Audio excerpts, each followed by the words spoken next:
उत्तर प्रदेश के मुख्यमंत्री योगी आदित्यनाथ ने मौनी अमावस्या बसंत पंचमी के स्नान पर्व की तैयारियों की मेला अधिकारियों के साथ समीक्षा बैठक कर महाकुंभ मेले से जुड़े सभी विभागों के अधिकारियों को दिशा निर्देश दिए।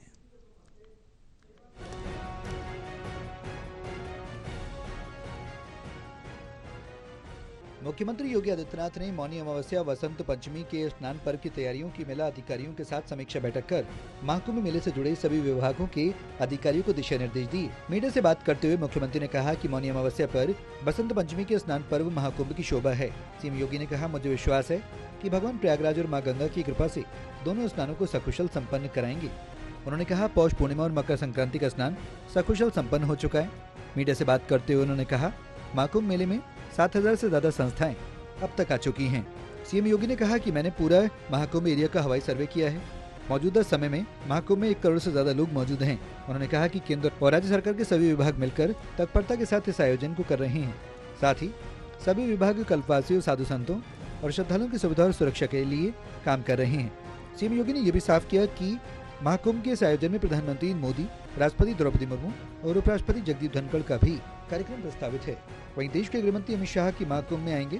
सीएम योगी ने कहा कि तमाम विदेशी भी संगम में स्नान कर यहाँ की संस्कृति से अभिभूत नजर आ रहे हैं। इटली से आए पर्यटक का एक दल लखनऊ में मिला। सांस्कृतिक तौर पर वो हिंदी नहीं जानता था, लेकिन वो अवधि में रामचरितमानस की चौपाई मंत्रों और श्लोक को गा रहे थे।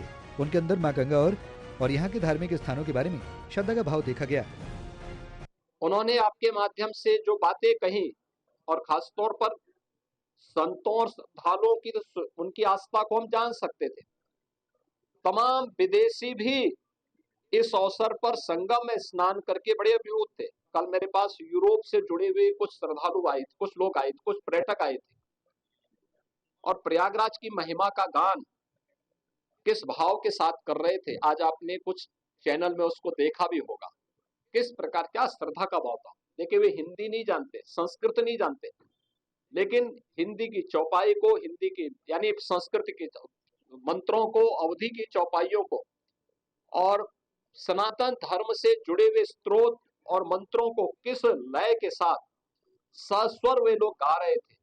और जो प्रमुख स्नान महापर्व अभी जो आने वाले हैं, 29 जनवरी को मौनी अमावस्या और 3 फरवरी को बसंत पंचमी, उसको लेकर के बहुत सारे यहाँ निर्देश दिए गए हैं। उसका रिजल्ट कुछ घंटे में आप सबको दिखाई देगा। कल्पवासियों की सुविधाओं को लेकर के, यहाँ सुरक्षा को लेकर के, स्नान घाटों को लेकर के, साधु संतों के जो उनके स्नान, अमृत स्नान का कार्यक्रम है, उसको लेकर के बहुत जरूरी। मुख्यमंत्री ने आगे ये भी कहा कि पूर्व राष्ट्रपति रामनाथ कोविंद भी आज महाकुंभ के आयोजन से जुड़े हैं। कई राज्यों के राज्यपाल, मुख्यमंत्री भी लगातार महाकुंभ आ रहे हैं। सुप्रीम कोर्ट और विभिन्न हाईकोर्ट के न्यायमूर्ति गण भी यहाँ आ रहे हैं। विभिन्न राज्यों के जनप्रतिनिधि महाकुंभ मेले में आ रहे हैं। उन्होंने कहा, दिव्यता और भव्यता के साथ महाकुंभ का आयोजन हो रहा है। उधर महाकुंभ में यूपी की योगी सरकार की कैबिनेट बैठक की तारीख तय हो गई है। योगी सरकार 22 जनवरी को यहाँ कैबिनेट की बैठक करेगी। सभी मंत्रियों को बैठक में प्रयागराज बुलाया गया है। प्रयागराज से टोटल टीवी के लिए आरिफ राजू की रिपोर्ट।